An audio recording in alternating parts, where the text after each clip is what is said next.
What's funny is I bet you 80% of our listeners are like, "Yep, that's Bill. He always is trying to outdress everybody." Oh, that's so bad. I'm not trying to do that. Not trying to be better at anything. You know what's funny though is that when we were at the conference, the Max Law conference, when I ran into so many people, they were talking about how well you dress. It's just interesting that that's a characteristic of you that comes to a lot of people's minds. Dave, I get cheap though. That's the best part. And I want to tell you something. So if someone notices that much about the notch and the cut.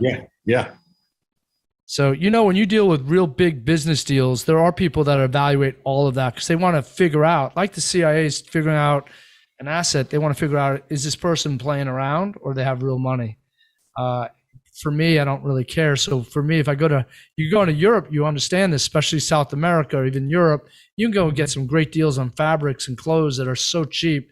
They're almost ready to wear, but they look better than what you might get out of a Zara store or even Armani Import, all those places, because you can buy smart and stuff. But it's funny how I used to dress really bad, and someone told me, "What are you communicating by the way you dress?"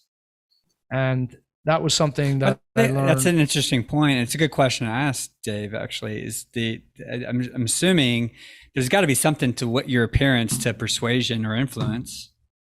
Yeah, what do you think about that? Yeah, no question. I would say that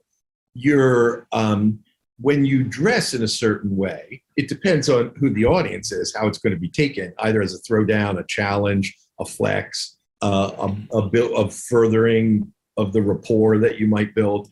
So if I go to a meeting and I'm dressed like Bill and everybody else is casual, that's not going to work for rapport. I'm going to have to overcome that giant gap to build rapport. But if to Bill's point, if I'm around a table closing a $250 million like shopping center deal, then it's a different story. Then that's going to be appropriate. That's going to build rapport. The key thing for me is being intentional about it and knowing how to overcome a disruption of rapport. So if you dress one way and you roll in and it doesn't have the desired effect, you don't care. You're still good to go.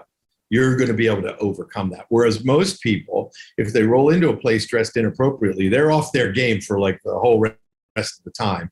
And it shows, and it's clear to other people that there's something bothering them. I don't think that would be Bill's case. I think if he rolled in dressed to the nines and, that didn't help his rapport because everybody was dressed like a slob, he'd have no trouble overcoming that barrier. I'm coming in hot, can you hear the sound? Yeah, nothing I reach can't stop me now. I'm in control.